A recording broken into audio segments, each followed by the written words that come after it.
It's fascinating to look at human history through the lens of secret societies because they've permeated all of human history. You've talked about from everything from the Knights Templar to Illuminati to Freemasons, like we brought up. Freemasons lasted a long time.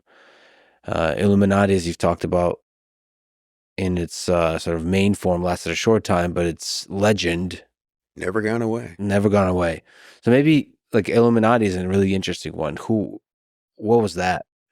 Well, the Illuminati that we know started in 1776.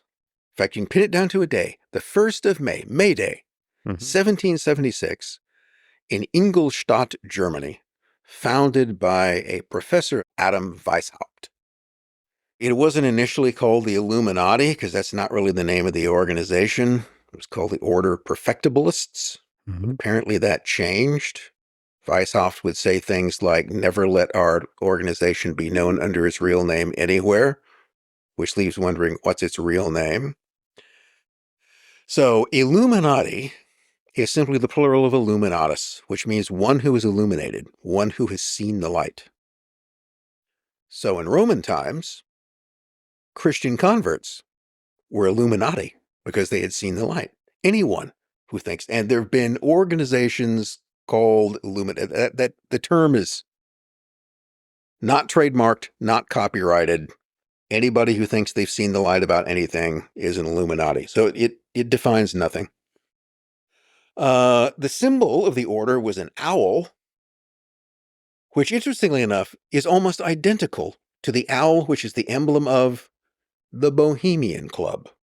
Oh boy. Make of that what you will.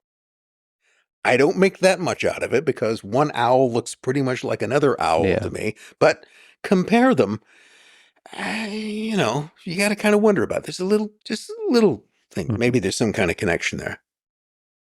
So, but that supposedly has to do with the connection to the goddess Minerva, and the owl was sacred to her, and the order was the Minerval, the person who was brought in. The number of levels changed over time. There was a higher level to the order that people at the lower level didn't know about. Pretty typical for this. But the thing about Weishaupt was that he was a luminous correspondent with members with his Illuminati, both during the time that it legally existed in Bavaria and later on. So Weishaupt himself lives, I think, until 1830. Dies in Gotha, which was ruled by an Illuminati prince.